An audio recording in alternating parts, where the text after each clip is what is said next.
என்னங்க பட்ஜெட் போட்டு வச்சிருக்கீங்க? இந்த வருஷத்துக்கு போட சொன்னா 5 வருஷத்துக்கு போட்டு வச்சிருக்கீங்க. தம்பி, உங்க காங்கிரஸ் ஆட்சியில நீங்க தான் பெட்ரோல் விலை 63 ரூபாய்க்கு கொண்டு வந்தீங்க. அதனால நான் நாடாளுமன்றத்துக்கே மாட்டு வண்டியில வந்தாலும் போராட்டம் பண்ணோம். இப்போ என்ன 50 ரூபாய்க்கு விற்கிறீங்களா இல்லை 20 ரூபாய்க்கு விற்கிறீங்களா? 100 ரூபாய்க்கு மேலே விற்கிறீங்கல்ல தம்பி. அதுவும் நீங்க போட்ட ஆயில் பாண்டுனால தான் நாங்கள் இப்போ அந்த விலையை எது எடுத்தாலும் நேரு தான் காரணம் சொல்லிடுறது. சரி விடு தம்பி, இந்த மாதிரி சண்டை போட முடிச்சுக்கா நிறைய உண்மைகள் வெளியே வந்துடும். அதனால பண்ணுறோம், சண்டை போடாம சமாதானமா போயிடுவோமா? சமாதானமா போயிடுறோம்.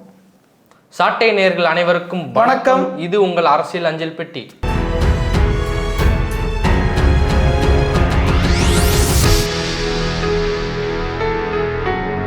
ஆனால் நம்மளுடைய அஞ்சல் வந்து பெரிய இடத்துல இருந்து வந்திருக்கு. நேற்று அமெரிக்க அரசியலை பற்றி பேசினோம். அவதூறு வழக்கு போட்டு ஜோ பைடன் வெள்ளை மாளிகையிலிருந்து கடிதம். அவ்வளோ பெரிய இடம்லாம் கிடையாது, இருந்தாலும் இது பெரிய இடம் தான். பெரிய இடம் வேற என்ன? அம்பானியிடம் இருந்தா இந்தியாவிலே பெரியவர் அவர் தான். அவர் இல்லை, அவரும் இல்லை. அப்போ அதானி. இவங்க 2 பேத்துக்கு முதலாளி ஒருத்தர் இருக்காரு. முதலாளி ஒருத்தரா? யாருப்பா அது? நம்ம பிரதமர் ஆஃபீஸ்ல இருந்து தான் வந்திருக்கு. இவங்க 2 பேர் தான் அவருக்கு முதலாளி. அவங்க 2 பேரை தான் இவர் ஆட்டி படைக்கிறாரு. சரி ரைட்டு. பிரைம் மினிஸ்டர் ஆஃபீஸ்ல இருந்து லெட்டர் வந்திருக்கு. என்ன லெட்டர் படி? என்ன சொல்லியிருக்கேன் தெரியுமா? சண்டை போட்டது போதும், சரி வேலையை பார்ப்போம் அப்படின்னு சொல்லியிருக்காரு. யாருக்கு சொல்லியிருக்காரு? காங்கிரஸ்ல சொல்லியிருக்காரு. நம்ம சண்டை போட்டதெல்லாம் போதும், கடந்த ஜனவரியில இருந்து தேர்தலுக்கு முன்னாடி வரைக்கும் நல்லா சண்டை போட்டுட்டோம், நாடாளுமன்றத்தில் சண்டை போட்டீங்க. ஆமா, இனிமே வந்து மக்களுக்கான பணிகளை பார்ப்போம், மக்களுக்கான வேலையை பார்ப்போம், ஒற்றுமையுடன் வேலை பார்ப்போம்னு சொல்லியிருக்காரு. ஒற்றுமை. இப்பதான் வந்து அதாவது இவ்வளவு எதிர்க்கட்சி உறுப்பினர்கள் வந்ததுக்கு அப்புறம் தான் ஒற்றுமை தேவைப்படுது, நாடாளுமன்றத்தை வந்து நடத்துறதுக்கு ஒத்துழைக்கணும் அப்படிலாம் அவரை பேசியிருக்காராமே. சரி ரைட்டு. எப்படியோ ஒரு வழியாக கேட்டீங்க. அடுத்து எப்போ சண்டை போடலாம்? அதுக்காக ஷெட்யூல் டேட் தான் கொடுத்துருக்காரு. 2029 உங்க அரசியல் விளையாட்டு அப்போ பார்ப்போம்ட்டாரு. அப்போ சண்டை போடலாம், அடுத்த எலெக்ஷன்ல பாத்துக்குருவோம், இப்போதைக்கு அப்படியே கமுக்கமா இருங்க, வேலையை பார்ப்போம்னு இருக்காரு. எப்படி இருக்குன்னா வடிவேல் சொல்லுவார் இல்லையா, அடிச்சது 2 ஹவர் ரெஸ்ட் 1 ஹவர், அந்த மாதிரி போட்டு அடிச்சது. அதனால வந்து நாடாளுமன்றத்தில் ஏற்கனவே முகமைத்ரா போட்டு கிழிச்சிருச்சு. அந்த அம்மா மேலே இவங்க கேஸ்லாம் நடத்தினாங்க. ஆமா, அதனால கொஞ்சம் ரெஸ்ட் கொடுக்கையா. அடி வாங்கி முதுகெல்லாம் புண்ணா இருக்குது. இன்னைக்கு வேற பட்ஜெட் வேற போட்டிருக்கோம், இன்னும் வேற அடிக்க போறீங்க. அது தாங்குறதுக்கு கொஞ்சம் ஒரு 4 வருஷம் ரெஸ்ட் கொடுத்தா 2029 திரும்ப அடி வாங்குவோம் அடி வாங்குவோம்னு சொல்லியிருக்காரு. எஸ். இது என்னன்னா ஜூன் 22 நேற்று வந்து நாடாளுமன்றம் தொடங்குச்சு. இன்னைக்கு வந்து பட்ஜெட் தாக்கல் பண்ணியிருக்காங்க. அதை பற்றி நம்ம பேச தான் போகிறோம். என்ன ஒன்றா ஜூன் 22 நேற்று தொடங்கப்போ வந்து நிர்மலா சீதாராமன் அவர்கள் பொருளாதார அறிக்கையை வந்து வெளியிட்டாங்க. அதுபோக வந்து நீட் தேர்வு பற்றி காரசாரமான விவாதம். ராகுல் காந்தி என்ன சொல்கிறாரு, நீட் தேர்வினுடைய அந்த முறைகேடுகள் குறித்து தர்மேந்திர பிரதான் எந்த விதமான சரியான பதிலையும் கொடுக்கல அப்படின்னு ஒரு பக்கம் அமளி இதெல்லாமே நடந்துச்சு. ஸோ நேற்று அவை வந்து ஒரு வழியாக நல்ல காரசாரமாக கலையபுரமாகத்தான் போயிருக்கு. மற்றபடி நேற்றைய மழைக்கால கூட்டத்தொடர் கரெக்டாக வந்துருச்சா? மழைக்கால கூட்டத்தொடர் வந்து தொடங்கியிருக்கு. அதனால் நல்லபடியாக அந்த கூட்டத்தொடர் நல்லபடியாக வரும்னு நினைக்கிறோம். நார்த்து பிளாக்ல கிண்டு அல்வா நாட்டு மக்களுக்கு மணக்க கொடுக்கப்படுது. அதுவும் நார்த்து மக்கள் மட்டும்தான் கொடுக்கப்பட்டிருக்கு, நமக்கு கொடுக்கலையோ? நம்ம கொடுக்கல. என்ன அல்வா கொடுத்துருக்காங்கன்னு பின்னாடியே பார்த்தோம். ஸ்டாலின் ஐயா கிட்ட இருந்து வந்திருக்கு. ஐயா வந்து தாக்கி தான் அடிச்சிருக்காங்க. யார? ஐயாவை. ஆமா, என்னன்னு தெரியல, ஒவ்வொரு சோதனையா வருது அவருக்கு. தமிழ்நாட்டில் வரலாறு காணாத முதலமைச்சர், வரலாறை எதிர்பார்க்காத முதலமைச்சர், வரலாற்றில் வந்திருக்கவே கூடாது, சாரி வந்திருக்க வேண்டிய முதலமைச்சர். தொடர்ந்து வந்து ஐயாவோட ஆட்சி வந்து பின்னடைவிலே இருக்கு அப்படின்னு சொல்லியிருக்காங்க. இப்போ புதுசா என்னத்தை பூவத்தை கிளப்பியிருக்காங்கன்னா, கல்லூரிகள் இருக்குல்ல, கல்லூரிகளை கண்காணிக்கிற பல்கலைக்கழகம் வந்து நிதி இல்லாம திணறுது, இது வந்து திமுக அரசோட மற்றொரு பின்னடைவு அப்படின்னு சொல்லியிருக்காங்க. அப்படிலாம் கிடையாது.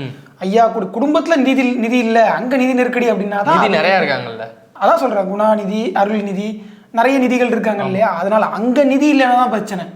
தமிழ்நாட்டினுடைய பல்கலைக்கழகங்கள் நிதி இல்லைன்னா அது பிரச்சனை கிடையாது. அது திமுக அரசோட தோல்வி. என்ன சொல்லியிருக்காங்கன்னா, 13 பல்கலைக்கழகங்கள்ல 12 பல்கலைக்கழகங்கள் வந்து நிதி இல்லாம தட்டுப்பாடுல இருக்கு, முழுகக்கூடிய நிலையில இருக்குன்னு சொல்லியிருக்காங்க. ஆமா, அது என்னன்னா சென்னை பல்கலைக்கழகம் இந்தியாவினுடைய மிக மூத்த பல்கலைக்கழகங்கள்ல ஒன்று சென்னை பல்கலைக்கழகம். அதே மாதிரி வந்து இன்னும் நிறைய பல்கலைக்கழகம், மதுரை காமராஜர் பல்கலைக்கழகம் உட்பட நிறைய பல்கலைக்கழகங்கள் வந்து நிதி நெருக்கடி ஏற்பட்டிருக்கு. அதுலேயும் குறிப்பாக அது அரசு தகுதியெல்லாம் இழந்துருச்சு அப்படிங்கிறது ஒரு பெரிய சிக்கலாக மாதிரி இருக்கு. இது என்னன்னா அட்டானமஸ் காலேஜ்னா தன்னாட்சி பெற்ற கல்லூரிகள். தன்னாட்சி அப்படின்னா என்ன அர்த்தம்னா, அவங்களே எக்ஸாம் பேப்பர்ஸை திருத்தி அவங்களே அதோடைய ரிசல்ட்டை வெளியிடுவாங்க. அதுக்கு வந்து அந்த காலேஜில் வினாக்களும் அவங்களே எடுத்துக்கிடுவாங்க. ஆமாம், அதுக்குன்னு அந்த காலேஜில் ஒருத்தர் இருப்பார், கண்ட்ரோலர் ஆஃப் த எக்ஸாமினேஷன் அப்படின்னு சொல்லிட்டு ஒருத்தர் இருப்பார், தேர்வு நடத்தக்கூடிய அதிகாரி அவர் இருப்பார். அந்த கட்டுப்பாட்டு அலுவலர் வந்து இந்த தேர்வு முடிவுகளை வெளியிடுது. ஏன்னா தன்னாட்சி பெறாத கல்லூரிகளில் தான் இப்போ இந்த சிக்கல் உருவாகி இருக்குது. இந்த தன்னாட்சி பெறாத கல்லூரியோட ரிசல்ட்டை வந்து யார் வெளியிடணும்? யூனிவர்சிட்டிஸ், பல்கலைக்கழகங்கள். அங்கே நிதி நெருக்கடி இருக்கிறதுனால அவங்களால இதை வெளியிட முடியல. அதுதான் மிகப்பெரிய சிக்கலாக மாறி இருக்குது. பல பல்கலைக்கழகங்களுடைய உறுப்பு கல்லூரிகள் வந்து அதனுடைய உறுப்பு கல்லூரிகளிலிருந்து மாறிடுச்சு. அதனாலேயும் பல நிதி இழப்புகள் ஏற்படுது. அதனால் நிறைய கல்லூரிகள் பெரிய நிதி நெருக்கடியை சந்திச்சிருக்கு. கிட்டத்தட்ட 13 பல்கலைக்கழகங்கள் 12 பல்கலைக்கழகங்கள் வந்து நிதி நெருக்கடியில் இருக்குன்னு சொல்லியிருக்காங்க. ஆமாம், அதனால் வரக்கூடிய காலத்தில் இந்த பல்கலைக்கழகங்களில் வந்து என்ன மாறுதல்கள் ஏற்பட போகுது, இல்லை என்ன காக்கிறதுக்கான வழிமுறைகள் வந்து அரசு கையாளுமா என்ன அப்படிங்கிறது தெரியல. அதே நேரத்தில் பல கல்லூரிகளுடைய தேர்வு முடிவுகள் இன்னும் வெளியிடாமல் இருக்கு. அதுவும் ஒரு பெரிய சிக்கல் தான். பொறுத்திருந்து தான் பார்க்கணும் பல்கலைக்கழகங்களில் நீங்கள் என்ன லட்சணத்தில் கையாள போகிறீங்க அப்படிங்கிறது. அடுத்த அஞ்சல் வந்து டெல்லியிலேருந்து தான் வந்திருக்குது. பட் என்ன அஞ்சல் அப்படின்னா, ஏற்கனவே வந்து தமிழுக்கும் ஹிந்திக்கு கூட இவ்வளவு நிதி ஒதுக்குனது இல்லை. அப்புறம் வேற எது பஞ்சாபி எந்த மொழிக்கு ஒதுக்கியிருக்காங்களா? சமஸ்கிருதத்துக்கு, எல்லாவற்றுக்கும் மூல மொழி, இந்தியாவின் தொன்மையான மொழி அது, அதிக மக்கள் பயன்படுத்துகிற மொழி. அதிக மக்களா? ஆமா, 25,000 பேர் தான் இருக்கான்றாங்க. அதிக மக்கள் தாங்க இந்த அரசை பொறுத்த வரைக்கும். அது சரி, ரைட், 25,000 பேர் உங்களுக்கு அதிகம். அவங்க வந்து பயன்படுத்தக்கூடிய மொழியான சமஸ்கிருதத்துக்கு வந்து ரொம்ப அதிகமாக நிதி ஒதுக்கிருக்காங்க அப்படின்னு சொல்லி சொல்லப்பட்டுக்கிட்டு இருந்துச்சு இல்லையா? தகவல் அறியும் உரிமை சட்டமாக அதை வந்து ஃபேக்ட் செக் பண்ணியிருக்காங்க எவ்வளோ வந்து நிதி ஒதுக்கியிருக்காங்க. ஆனால் இது வந்து ஒவ்வொரு பல்கலைக்கழக வாரியாக வந்து ஒதுக்கியிருக்காங்க. கடந்த 2013 14 வரைக்கும், அதுக்கப்புறம் 22 23 வரைக்கும் உள்ள கல்வியாண்டில் டெல்லியில் இருக்கிற மத்திய சமஸ்கிருத பல்கலைக்கழகத்துக்கு 2029 கோடி. 2029 கோடி தான். 2029 கோடி தான் கொடுத்துருக்காங்க. அதுக்கப்புறம் திருப்பதியில் உள்ள தேசிய சமஸ்கிருத கல்விக்கு ரொம்பலாம் கொடுக்கல, 406 கோடி தான் கொடுத்துருக்காங்க. சரி, இப்போ என்ன தமிழுக்கு எவ்வளோ கொடுத்துருக்காங்க? அப்படி தமிழுக்கு எவ்வளோ கொடுத்துருக்காங்கன்னு பார்த்தீங்கன்னா ரொம்ப கம்மியாக தான் கொடுத்துருக்காங்க. அதிகமாக கொடுத்துருப்பாங்க. தம்பி என்ன தம்பி இப்படி பேசுகிற? அவங்க யூஸ் பண்ணுற ஹிந்திக்கு 395 கோடி 395 கோடி கொடுத்துட்டாங்க. அப்படி சொல்லு. 395 கோடி அவங்க இப்போ யூஸ் பண்ற ஹிந்தி கொடுத்துருக்காங்க. சரி, அப்புறம் தமிழுக்கு எவ்வளவு கொடுத்துருப்பாங்க நீங்க நினைக்கீங்க? எப்படியும் ஒரு 2 லட்சம் கோடி தான் கொடுத்துருப்பாங்க. பாரு பாரு பாரு, 167 கோடி கொடுத்துருக்காங்க. பாரு, சமஸ்கிருதத்துக்கு 2000 கோடி தான், 167 கோடி. 167 கோடி எவ்வளோ அமௌண்ட். அதாவது 2000 கோடியில கிட்டத்தட்ட ஒரு 7% தான் அந்த அமௌண்ட் அப்படின்னு சொல்லிட்டு சொல்றாங்க. இவ்வளவு கொடுத்து நம்ம எப்படி செலவு பண்ணவே முடியல? 167 கோடி கொடுத்து. ஏன்னா இங்க ஒரு தமிழராய்ச்சி நிறுவனம் இருக்கு, உயராய்வு தமிழாட்சி, செம்மொழி தமிழாய்வு நிறுவனம். அதுல வந்து டைரக்டர் இல்லைன்னு சொல்லி ஏற்கனவே நிறைய பிரச்சனைகள் போயிட்டு இருந்துச்சு. அதோட சேர்ந்து நிதி பற்றாக்குறை வேற இருக்குன்னாங்க. 167 கோடி எப்படி செலவு பண்ண போறேன்னு தெரியல. எப்படி செலவு பண்ண போறாங்க? ஒருவேளை இதை வச்சு ஒரு 50 வருஷத்துக்கு தமிழ் வளர்த்துருவாங்கன்னு நினைக்கிறேன். கண்டிப்பாக வளர்த்துருவாங்க. சரி, ஓகே, சமஸ்கிருதத்தை விடுப்பா. அடுத்து பட்ஜெட்டுக்கு வந்துருவோம். பட்ஜெட்டுக்கு பேர்லாம் மத்திய பட்ஜெட் என்ன? போன வாரம் தான் அல்வா கின்னாங்க, இன்னைக்கு கொடுத்துருக்காங்க. அதாவது கிட்டத்தட்ட 20 நாட்கள் நார்த் பிளாக்லேயே உட்காந்து ஒரு சின்ன எழுதக்கூடிய இங்கு கூட வெளியே போக முடியாத அளவுக்கு டைட்டான செக்யூரிட்டி, நோ ஃபோன் கால்ஸ் அப்படின்னு போட்டு, நோ இமெயில், நோ எஸ்எம்எஸ் பசிக்கிறவங்கலாம் வச்சு, பசிக்கிறவங்களுக்கு மணக்க அல்வா கிண்டி கொடுத்து எல்லா விதத்துலயும் நல்ல பட்ஜெட்டை போட்டிருக்காங்க. நல்ல நார்த் பிளாக்ல உட்காந்து. ஆமா, நல்ல பட்ஜெட்டா அண்டர்லைன் பண்ணி சொல்லணும். நார்த் பிளாக்ல உட்காந்து நல்ல பட்ஜெட்டா வந்திருக்கா அப்படின்னு கேட்டா, முன்னாள் நிதியமைச்சர் சிதம்பரம் அவர்கள் அவர் வந்து ஒரு விஷயத்த சொல்லியிருக்கிறாரு. அது என்னன்னா, காங்கிரஸினுடைய தேர்தல் அறிக்கையில நாங்க சொன்ன திட்டத்தை தான் அவங்க வந்து அமல்படுத்தி இருக்காங்க. அப்புறம் இங்க இருக்கிறவங்க சொல்லியிருந்தாங்க இது நாங்கள் சொன்ன திட்டம்னு சொல்லியிருந்தாங்க. ஆமா, இப்போ என்னன்னா அந்த பிரச்சனையை விட்டுரும். பட் என்ன திட்டம் அப்படிங்கிறத முதல்ல பார்த்துருவோம். அது என்ன அப்படின்னா, கிட்டத்தட்ட அடுத்த 5 ஆண்டுகள்ல 500 முன்னணி நிறுவனங்கள்ல கோடி இளைஞர்களுக்கு 5000 ரூபாய் ஸ்டைஃபண்ட் உதவித்தொகை போகுது. அதான் அந்த அந்நியன் படத்துல 5 பைசா திருடினா தப்பா, 5 கோடி பேர் 5 பைசா திருடினா தப்பா, 5 கோடி பேர் 5 கோடி தடவை அந்த மாதிரி. ஏன்னா அடுத்த 5 ஆண்டுகள்ல 500 நிறுவனங்கள்ல 5 கோடி இளைஞர்களுக்கு 5000 ரூபாய் ஸ்டைஃபண்டோட ஒரு இன்டர்ன்ஷிப் திட்டம் வந்து நாங்க வச்சிருக்கோம். அதாவது 5000 ரூபாய் கொடுக்குறேன் போறேன் அப்படின்னு சொல்றத இப்படி சொல்லியிருக்காங்க. ஆமா, அது எப்படி அடுத்த 5 வருஷத்துக்கு 5 கோடி இளைஞர்களுக்கு 5000 500 நிறுவனங்கள் 500 நிறுவனங்கள் 5000 ரூபாய் 5 500 5000 5 கோடி அப்படியே கால்குலேட் பண்ணிருக்காங்க. 50 மட்டும் தான் மிஸ் ஆயிடுச்சு. இதைத்தான் கடந்த 20 நாள் அவங்க உட்காந்து எழுதியிருக்காங்க. வேற ஒன்றும் இல்லை. பட்ஜெட்டுங்கிறது ஒரு வருஷத்துக்கு போறது. நிர்மலா சீதாராமன் வந்து பட்ஜெட் போடும்போது அவங்க கிட்ட இருக்கிற பெரிய பிரச்சனையாக எல்லாரும் விமர்சிக்கக்கூடியது, ஒரு வருஷத்துக்கான பட்ஜெட்டை போடுங்க, ஏன் அடுத்த 5 வருஷம் 2047 இது வந்து தொலைநோக்கு பார்வை. இது ஆமா, 2050 வந்து நாங்க வல்லரசு ஆகும்னு சொன்னாங்கல்ல, இது தொலைநோக்கு பார்வை தான். 2020 ஒருத்தர் வல்லரசு ஆகும் புத்தகம்லாம் எழுதிட்டு போனாரு. சரி, அதை 2047 இவங்க வந்து 2047க்கான திட்டம்லாம் அம்மையார் போட்டு வச்சிருக்காங்க. 2047லாம் போட்டு 25 வருஷம் கழிச்சு. ஆமா, எப்படி வந்து புதினையெல்லாம் மிஞ்சி மோடி அவர்கள் ஆட்சி செஞ்சுருவாரு நம்புறாங்க போல. அதனால வந்துட்டு புதியெல்லாம் மிஞ்சிருவாரா, நீ என்ன நம்ப மாட்டேங்க. நேரு வந்து சமன் செய்தாரு, அடுத்த தேர்தலில் மிஞ்சிருவாப்ல. இப்போ வந்து இந்த மாதிரி ஒரு திட்டத்தை சொல்லியிருக்காங்க இல்லையா, இதுக்கு வந்து சமூக வலைத்தள பக்கத்தில் எக்ஸ் பக்கத்தில் வந்துட்டு சிதம்பரம் அவர்கள் என்ன சொல்லியிருக்காருன்னா, எங்களுடைய காங்கிரஸ் தேர்தல் இருக்கிற 11வது பக்கத்துல வந்துட்டு நாங்க ஒரு திட்டத்தை குறிப்பிட்டிருக்கோம். பக்கத்தை எடுத்து போட்டுட்டாரு, இந்த பக்கத்துல இருக்கு பாரு. ஆமா, அதுல என்னன்னா எம்ப்ளாய்மெண்ட் லிங்க்டு இன்சென்டிவ். ஓகே, அதாவது எம்ப்ளாய்மெண்ட் லிங்க்டு இன்சென்டிவ்னா வேலையுடன் கூடிய உதவித்தொகை அப்படிங்கிறது. அந்த இதை வந்து நாங்கள் சொல்லியிருக்கோம். பக்கம் 30ல் வந்து இது வந்து சொல்லப்பட்டிருக்கு அப்படின்னு 30லையும் இருக்கு. அதே போக 11லையும் இந்த மாதிரியான ஒன்று நாங்கள் சொல்லியிருக்கோம் அப்படின்னு சொல்லிட்டு 2 இதை காமிச்சு காங்கிரஸ் தேர்தலுக்கு 31வது பக்கத்துலையும் கூட இது இருக்கு அப்படின்னு சொல்லிட்டு நிறைய பக்கங்களாக போட்டு கோட் பண்ணியிருக்காப்புல. இப்போ இவங்க என்ன சொல்ல வராங்க, இது நாங்கள் போட்ட திட்டம், இவங்க ஆட்டையை போட்டாங்கன்னு சொல்லுவாங்க. ஆமாம், பாஜக காப்பி அடிச்சிருச்சு, எங்களை பார்த்து என்னை பார்த்து அவன் எழுதிட்டான் மிஸ், என்னை பார்த்து எழுதி அவன் பாஸ் பண்ணிட்டான் மிஸ் அப்படி சொல்லுவாங்க. இல்லை உண்மையிலே அந்த பேப்பர் எழுதினவன் வந்து ஃபெயில் ஆயிடுவான், இவனை பார்த்து எழுதுனா பாஸ் ஆயிடுவான். அந்த கதை தான் ஓடிக்கிட்டு இருக்கீங்க. கிட்டத்தட்ட அப்படிதான் போகுது. பட் இதில் ஒரு முக்கியமான விஷயம் வந்து இந்த விஷயம் ப. சிதம்பரம் சொன்னது. ஆனால் அடுத்த அஞ்சல் பார்த்தீங்கன்னா இது கொஞ்சம் ஃபன்னியான அஞ்சல் தான். முழுசாக நம்ம பட்ஜெட்டை பற்றி தான் பார்க்க போகிறோம். அதுக்கு முன்னாடி இந்த விஷயத்தை படிச்சு படத்தில் மாதிரி ஒரு பிரேக் மாதிரி இது. ஆமாம், அது என்னன்னா, ஏற்கனவே டெல்லியில் கெஜ்ரிவால் அவரும் மதுபான கொள்கை ஊழல் வழக்கா அதில் சம்மந்தப்பட்டிருக்கிறாருன்னு சொல்லி சரத் சந்திர ரெட்டி அவரை வந்து தூக்கிட்டு போயிட்டாங்க. அவர் தூக்கிட்டு போய் அதில் வந்துட்டு கெஜ்ரிவாலுக்கு சம்மந்தம் இருக்குன்னு ஒரு வாக்குமூலத்தை வாங்கி கெஜ்ரிவாலை உள்ள வச்சிருக்காங்க. இப்போ என்னன்னா, கெஜ்ரிவாலுக்கு இடைக்கால ஜாமீன்லாம் கூட கொடுத்தாங்க. இப்போ அதே மாதிரி கர்நாடகாவுடைய முதலமைச்சர் சித்தராமையா அவர்களுடைய பெயர் இந்த ஊழல் வழக்கில் வந்து சம்மந்தப்பட்டிருக்குன்னு அவருடைய பேரை சொல்லி வாக்குமூலம் கொடு அப்படின்னு சொல்லி கட்டாயப்படுத்துறாங்களா? ஆமாம், அப்படின்னு சொல்லி அமலாக்கத்துறை அதிகாரிகள் ஒரு ஒரு ஒரு குறிப்பான ஒரு ஆளை, அவர் வந்து துணை இயக்குனராப்பா, அவரோட பேர் கூட மாநில சமூக நலத்துறை உதவி இயக்குனர், அவருடைய பேர் வந்து சொல்லப்படலை. சரி, அதை விட்டுருவோம். வால்மீகி மோசடி அப்படின்னு சொல்லி வால்மீகி ஸ்கேம்னு அங்கே ஒரு ஸ்கேம் நடந்திருக்கு அப்படின்னு சொல்கிறாங்க. அந்த ஸ்கேமில் முதலமைச்சருக்கு தொடர்பு இருக்குன்னு அவருடைய பேரை சொல்லு அப்படின்னு சொல்லி அமலாக்கத்துறை அதிகாரிகள் அவரை வந்து டார்ச்சர் பண்ணி இதே வேலையாக தான் இருக்காங்களா அவங்க? ஆமாம், வேற என்ன வேலை அவங்களுக்கு? அதே வேலை. இப்போ அவங்களுக்கு எதிராக வந்து கர்நாடகாவில் இருக்கக்கூடிய அமைச்சர், எம்எல்ஏ எல்லாரும் சேர்ந்து போராட்டம் பண்ணி கர்நாடகாவுடைய விதான் சபா, அதாவது சட்டப்பேரவை அலுவலகம், சட்டசபையில் உட்காந்து போராட்டம் பண்ணிட்டு இருக்காங்க. ஒரு முதலமைச்சரை எதிர்த்து போராட்டம் பண்ணலாம் இல்லை, நம்ம ஊரில் அதான் வழக்கம். முதலமைச்சரை எதிர்த்து போராட்டம் பண்ணுவோம், துணை முதல்வரை எதிர்த்து போராட்டம் பண்ணுவோம், மத்திய அரசை எதிர்த்து போராட்டம் பண்ணுவோம், மாநில அரசை எதிர்த்து போராட்டம் பண்ணுவோம். ஆனால் அங்கே முதலமைச்சரே போராட்டம் பண்ணிட்டு இருக்கிறாரு. அப்படிப்பட்ட ஒரு நிலைமையை வந்து உருவாக்கி இருக்கிறாங்க. இதில் வந்து அந்த சமூக நலத்துறை உதவி இயக்குனர் வந்து முதல்வரின் பெயரை வந்து அழிக்கணும்னு சொல்லி கட்டாயப்படுத்துறதுக்காக அவங்க 2 பேர் மேலேயும் போலீஸ் கேஸ் போட்டிருக்கு. யார் மேலே? அந்த அமலாக்கத்துறை அதிகாரிகள் மேலே.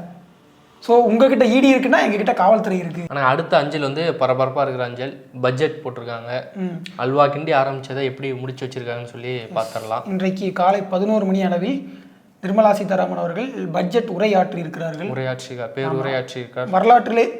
பேருரையாற்றிருக்காருங்க.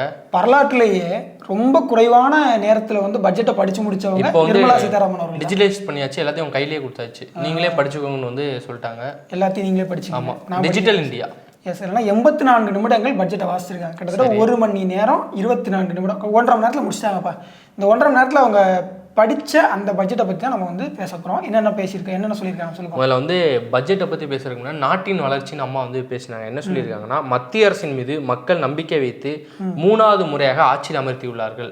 மைனாரிட்டியாக. ஆமாம், உலகம் முழுவதும் பொருளாதாரத்தில் நிச்சயமற்ற தன்மை நிலவுகிறது. நிச்சயமற்ற தன்மை உள்ள போதிலும் இந்தியாவில் வளர்ச்சி பிரகாசமாக உள்ளது, சூரியன் போல பிரகாசமாக இருக்குது அப்படின்னு சொல்லியிருக்காங்க. சரி, இந்தியாவோட வளர்ச்சி. பெட்ரோல் விலை இன்னும் கூட போகுதுங்கிறத அம்மா இன்டைரக்டாக சொல்லியிருக்காங்க.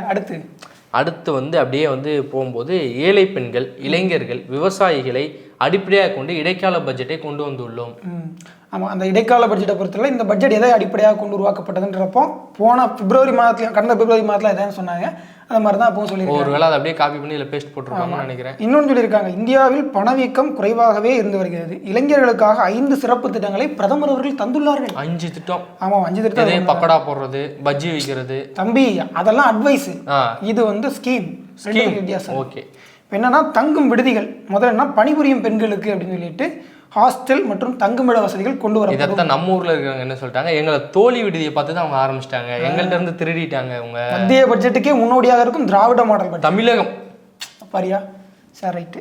அடுத்து வந்து 10 லட்சம் வரை கல்வி கடன். 10 லட்சம் வரைக்கும். ஆமா, உயர்நாட்டு கல்வி நிறுவனங்கள்ல, உள்நாட்டு கல்வி நிறுவனங்கள்ல உயர்கல்வி பயிலக்கூடிய மாணவர்களுக்கு 10 லட்சம் ரூபாய் வரைக்கும் கல்வி கடன் கொடுக்கறதா சொல்லியிருக்காங்க.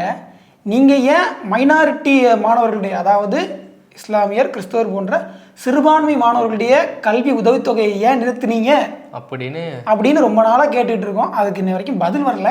அதில் இவங்க முக்கியமாக என்ன சொல்கிறாங்கன்னா 3% வந்து மானியம் ஆண்டுதோறும் கொடுக்குறாங்களாம். வட்டியில் 3% மானியம். அதில் வந்து வருஷத்துக்கு 1 லட்சம் பேருக்கு 10 லட்சம் கொடுக்க போகிறாங்க. எவ்வளோ பெரிய தொகை. இந்தியாவில் இளைஞர்களோட எண்ணிக்கை எவ்வளோ இருக்குது? அது நிறைய இருக்குது. பட் அதெல்லாம் டேலி பண்ணி தான் அவங்க சொல்லியிருப்பாங்க, நம்ம நம்பக்கூடாது. அவங்க வந்து சில மாணவர்களுக்கு குறிப்பிட்ட மாணவர்களுக்கு. அடுத்ததாக வந்து வேளாண் துறை முக்கியமான நாட்டோட முதுகெலும்பு அப்படியே கவுந்து இருக்கிறத தூக்கி நிப்பாட்ட போறேன்னு சொல்லியிருக்காங்க. என்ன சொல்லியிருக்காங்கன்னா இயற்கை வேளாண்மையை வந்து ஊக்குவிப்போம்னு சொல்லியிருக்காங்க. எப்படி அம்பானியா தானிக்கிட்டு கொடுத்து? இல்லை, வேளாண்மைனாவே இயற்கை தானே. இந்த சந்தேகம் வந்து எனக்கு ரொம்ப நாளாக இருக்குது. இல்லை வேளாண்மைனா இயற்கை தான். ஆனால் கார்பரேட்டுகளுக்காகவும் சில வேளாண்மைகள் வந்து செய்யப்படுது. குறிப்பாக வந்து இந்த ஒரு சில நிறுவனங்கள் வந்து சிப்ஸ் வந்து வச்சுருப்பாங்க. அந்த சிப்ஸுக்கான உருளைக்கிழங்கு விதைகளை வந்து அவங்களே கொடுத்து சில விவசாயிகள்கிட்ட பயிர் பண்ண சொல்லுவாங்க. அது கார்பரேட்டுக்கான விவசாயம்.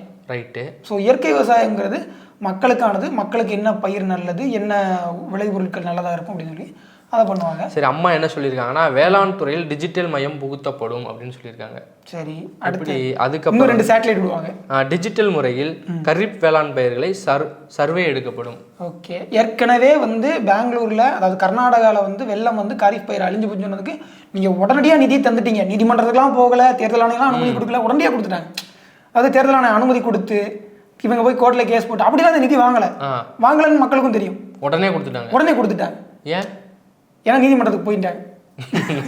தேர்தல் ஆணையம் ஒப்புதல் கொடுத்து தேர்தல் சமயத்தில் அந்த நிதி கொடுக்கப்பட்டது. அவங்களுக்கு அள்ளி கொடுத்துட்டு தமிழ்நாட்டுக்கு கிள்ளி கொடுத்தாங்க. கிள்ளி கூட கொடுக்கலையே. சொல்லி கொடுத்தாங்களா, இவ்வளோதான் பார்த்து செலவு பண்ணு அப்படின்னு சொல்லி.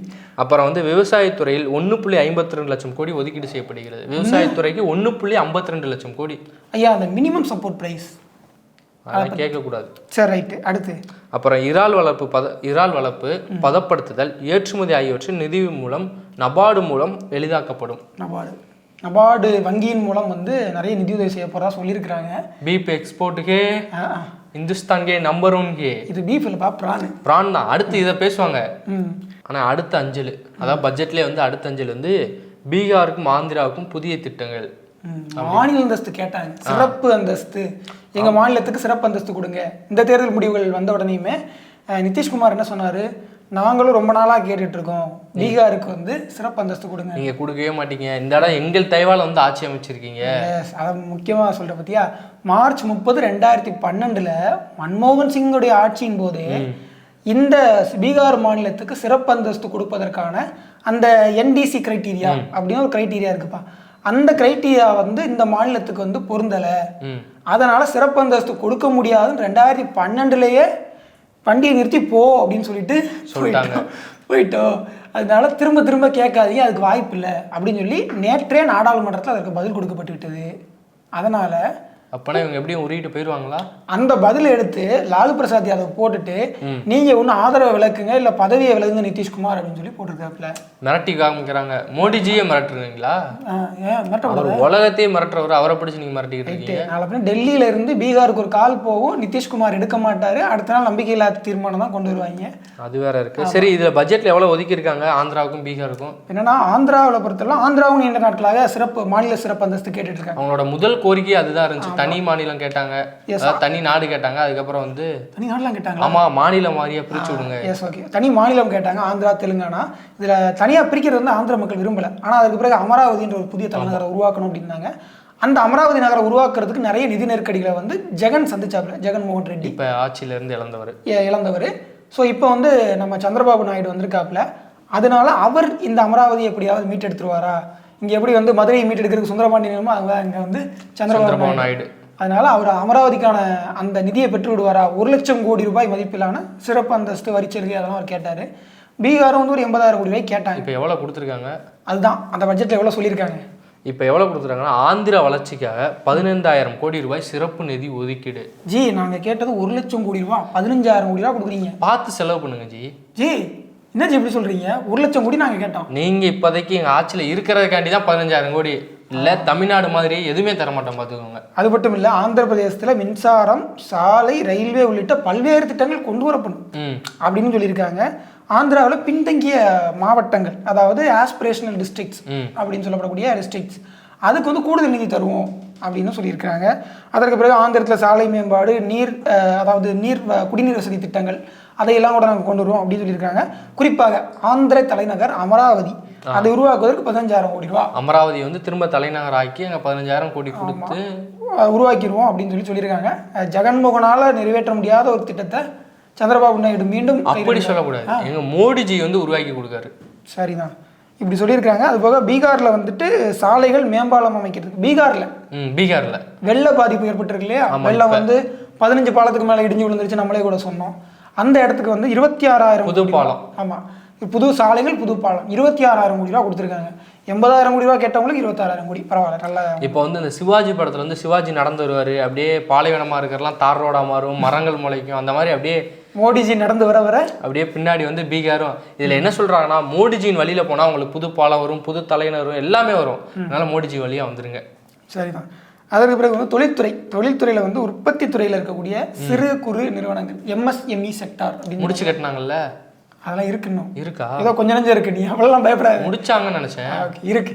MSME செக்டாருக்கு வந்து ஒரு தனி மினிஸ்டர் இருக்காரு, அப்படிலாம் சொல்லக்கூடாது. அதுக்கு 100 கோடி ரூபா வந்து கடன் உத்தரவாதம், லோன் கேரண்டி வந்து ஒதுக்கியிருக்காங்க. அதுக்கு பிறகு வந்து சிறு குறு நிறுவனங்கள் வந்து எந்திரங்கள் மிஷினரி வாங்குறதுக்காக பார்த்தீங்கன்னா உத்தரவாதம் இல்லாத கடன் அது வந்து வழங்குறான். அதாவது கேரண்டி இல்லாத கடனே கொடுக்கலாம் அப்படின்னு சொல்லிட்டு ஒரு அனுமதியும் கொடுத்துருக்காங்க. அதுபோக முத்ரா கடன் வரம்பு அது பார்த்தோம்னா 10 லட்சத்துலேருந்து 20 லட்சமாக உயர்த்தியிருக்காங்க. ஏற்கனவே கடன் வாங்கி செலுத்தினவங்களுக்கு அதில் வந்து 20 லட்சம் கோடி ரூபாய் 20 லட்சம் கோடி ரூபாய் கடன் கொடுக்க போகிறதா, திரும்ப 20 லட்சம் கோடி ரூபாய் கொடுக்க போகிறாங்க. ஏற்கனவே வாங்கி திரும்ப செலுத்தினவங்களுக்கு அந்த கடன். இல்லை, அம்மா வந்து முக்கியமாக பேசும்போது வேலை வாய்ப்பை உருவாக்குதல் பற்றி பேசியிருந்தாங்க. நாட்டிலே படித்த இளைஞர்கள் அதிகமாக இருக்காங்க. இந்த அம்மா தான் ஒரு நாள் சொன்னாங்க, பக்கடா போட்டு பொழைச்சிக்கலாம். அது சொன்னது வேற ஒருத்தர், இவங்க இல்லை, இவங்க கட்சி தானே.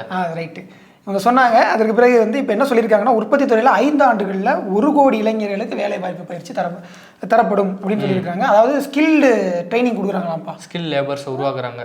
ஆமாம், உனக்கு நிறைய மல்டி ஸ்கில்ஸ்லாம் கொடுக்கணும்ல, உனக்கு பல்திறன் வேலை வாய்ப்பு பயிற்சி அது கொடுக்க போகிறாங்களாமா. ஸோ நீ வந்து கற்றுக்க போகிற. அடுத்து வந்து நாட்டிலேயே 12 தொழில் பூங்காக்களை வந்து விரைவில் உருவாக்குவதற்கான ஒப்புதல் வழங்கப்படும் அப்படின்னு சொல்லியிருக்காங்க. அதுக்கப்புறம் அந்த 500 நிறுவனம் 5,000 ரூபா அதெல்லாம் சொல்லியிருக்காங்க.